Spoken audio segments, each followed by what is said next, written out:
제3절 음양의 상이. 음양을 말하자면 하지점은 태양이 북회귀선을 직사하는 때로 북반구에서는 양이 극에 이르러 음으로 바뀌는 시간이다. 앞절에서 음양을 말할 때 도를 말하면서 음양은 바로 천지의 도라고 하였는데 이것은 태양과 지구가 운행하면서 한서와 주야를 형성하는 것이다. 이때 하지와 동지인 두 지점이 특별히 중요한데 그것이 음양의 분계점이다. 동지에 일양이 생기고 하지에 이름이 생긴다. 하지는 낮이 가장 긴 시간이고 이른바 양의 극점이다. 우리가 음양의 세 가지 속성을 끄집어낸다면 첫째로 음양은 호근하고 호존하며 호용하고 호장한다.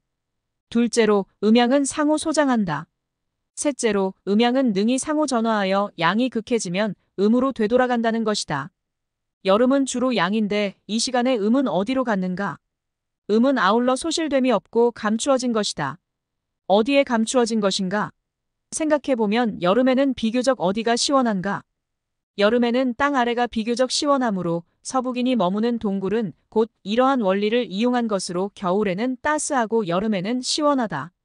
겨울의 밖은 한랭하지만 지하의 천수는 영원히 얼지 않는데 양이 땅 아래에 있기 때문이다. 음양은 실제 생활에서 우리에게 어떤 계시를 주는가? 먼저 음양사상은 세계와 만물에 대한 전체적인 인식으로 태양 아래에 있는 일체 사물은 전체와 관련을 갖는데 이러한 관련은 모두 음양을 가지고 이해할 수 있다. 그러나 음양이 무슨 모순이나 대립을 통일하는 것이 아니고 확정적인 지식을 제공해주는 것으로 음양은 절대적인 개념이지 상대적인 개념이 아니다. 양은 곧 양이고 음은 곧 음이다. 이 때문에 음양은 바로 태양과 지구의 운동으로 말미암아 태양의 능량이 작용하여 지구의 만물이 생겨난 까닭에 분명하게 다른 속성이 나타난다. 비유하자면 한열의 한은 음이고 열은 양이며 승강의 승은 양이고 강은 음이며 동정의 동은 양이고 정은 음이며 좌우의 좌는 영원히 양이고 우는 영원히 음이니 이것들을 바꾸어 말하면 안 된다. 내경에서 말하기를 좌우란 음양의 도로이다. 하였다. 좌는 간승하고 우는 패강한다. 마치 남자는 영원히 양이고 여자는 영원히 음인 것과 마찬가지이다. 한번 생각해보라. 가로와 세로에서 어느 것이 양이고 어느 것이 음인가? 실제로 가로는 양이고 세로는 음이 된다. 왜 그런가? 동물과 식물이 다름을 보고 관찰하면 안다. 동물은 양이 되는데 가로로 달리고 식물은 음으로 세로로 자란다. 그런 까닭에 우리 오관도 양은 움직이고 모두 가로로 커지며 음은 움직이지 못하고 모두 세로로 커지는데 맞는지 안 맞는지 한번 관찰해보라. 고대 중국의 글 쓰는 방법도 위에서 아래로 세로로 쓰고 우에서 좌로 쓴 것도 바로 음에서 양에 이르는 서사 습관과 열독하는 습관 때문이다. 그것이 지금과는 어떻게 다르며 어떤 것이 이치에 부합하는가? 당연히 고인의 것이 이치에 부합하는데 고대 장문에서 말하는 부, 비, 흥 등이 바로 그것이다. 이러한 종류의 글 쓰는 방법은 바로 평담한 데서 이끌어 고조로 향하는 것인데 그런 까닭에 글 쓰는 순서도 음을 따라 양으로 이끄는 것이다. 더욱더 세로는 음이며 음은 정이니 사람이 세로로 된 판본을 읽으면 다시 안정되고 마음을 집중하게 된다. 가로로 된 판본은 현대인에게 책을 읽는 속도는 빠르게는 하지만 고인처럼 문자나 내용에 대하여 심도 있게 공부하여 감호하게 하지는 못한다. 고인이 손으로 써서 전해준 서적들은 많은 어려움이 있지만 이 필사본들은 모두 정품 중에 정품인 것이다. 그런 까닭에 마음을 집중하여 읽어야 비로소 감호하게 된다. 요즘 사람들이 복사하거나 베끼는 것을 실속 없이 여기는 것과는 같지 않다. 더군다나 우리는 세로로 배열된 판본을 찾아볼 수도 없다. 양이 쌓이면 하늘이 되고 음이 쌓이면 땅이 된다. 그렇다면 사람은 어떠한가? 사람은 만물의 영장으로 이미 천기를 얻고 또한 지기를 얻었다. 기타 생물은 기를 얻은 것이 온전하지 못하다. 우리가 관찰하면 영장류인 동물 중에서 단지 사람만이 직립하여 걸어다니고 달리는데 그것은 무엇을 표시하는가? 사람의 머리에 천기를 받아 총명과 지혜를 얻는 것을 표시한다. 인류의 머리는 가장 원에 접근하여 하늘을 상징하고 발은 네모나 땅을 상징하는 까닭에 천지의 기를 가장 온전하게 얻는다. 다시 관찰하면 짐승들이 울부짖는 것을 보면 성만 있고 음은 없으며 조류들이 우는 것은 음은 있는데 성은 없다. 지기를 많이 얻으면 성이 있고 천기를 많이 얻으면 음이 있는데 단지 인류만이 완전한 성과 음이 있어 언어를 형성하여 교류한다. 또한 사람은 직립하나 오히려 가로로 다닌다. 세로는 음으로 표시하고 가로는 양으로 표시하는데 이것 또한 천지 음양을 가장 완벽하게 겸하고 있음을 뜻한다. 짐승류는 모두 위 눈꺼풀이 아래 눈꺼풀과 합하고 조류의 경우는 아래 눈꺼풀이 위 눈꺼풀과 합한다. 지기를 많이 받은 것은 위에서 아래로 합하고 천기를 많이 받은 것은 아래에서 위로 합한다. 단지 인류만이 위아래 눈꺼풀이 함께 움직이고 합한다. 고로 인간은 천지의 기를 온전히 받은 것이다. 인간에게는 오관이 있는데 귀, 눈, 코, 입, 눈썹으로 이것은 오행의 기를 온전하게 얻은 것이다. 짐승의 오관은 온전하지 못하여 눈썹이 보이지 않는다. 생각해보라.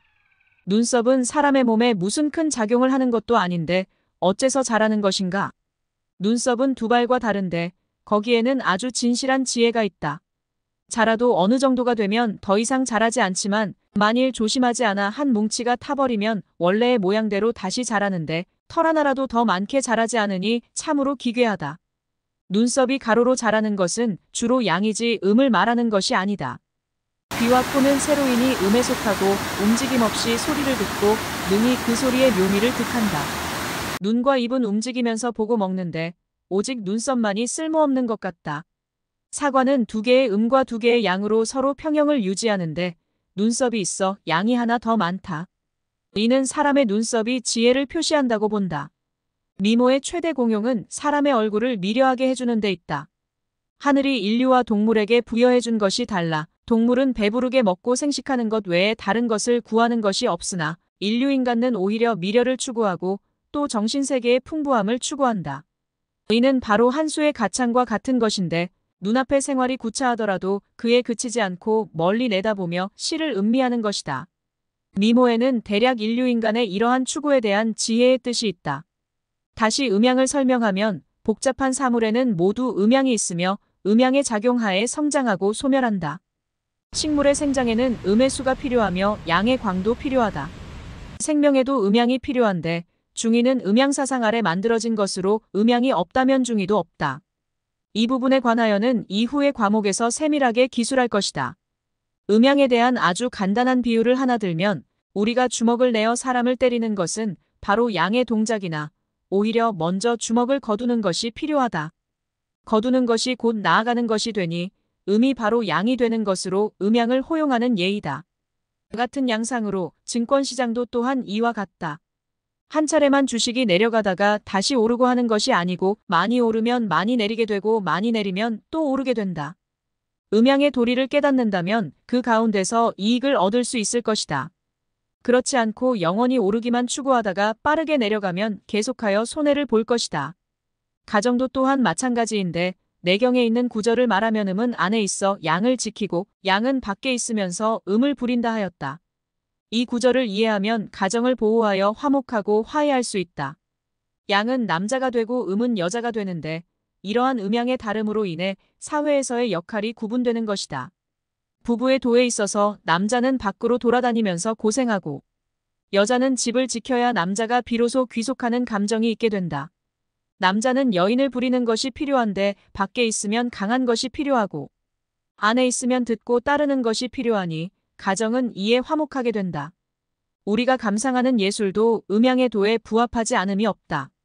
서법은 성글기도 하고 빽빽하기도 해야 비로소 좋게 보이며 음악도 높고 낮음이 조절되어야 비로소 듣기가 좋으며 문장도 길게 달리면서도 절도가 있어야 비로소 우아하고 아름다워진다.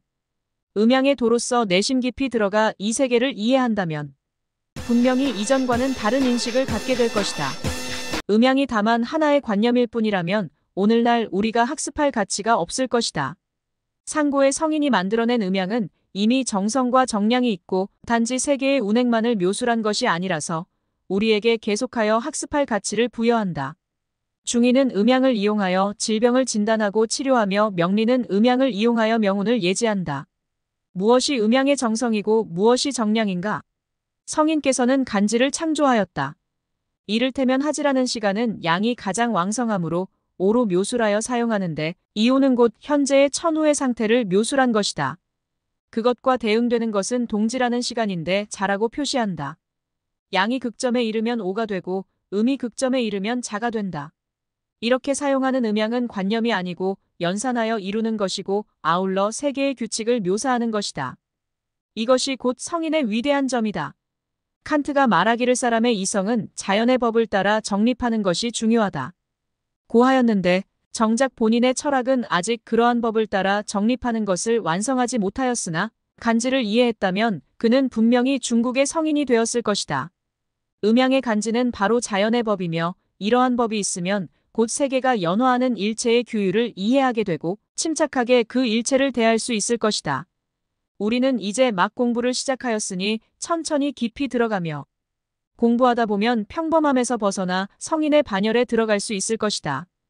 그러면 공자가 말한 마음이 하고자 하는 바를 따라도 규율을 벗어나지 않는다. 는 경지에 이르게 될 것이다. 감사합니다.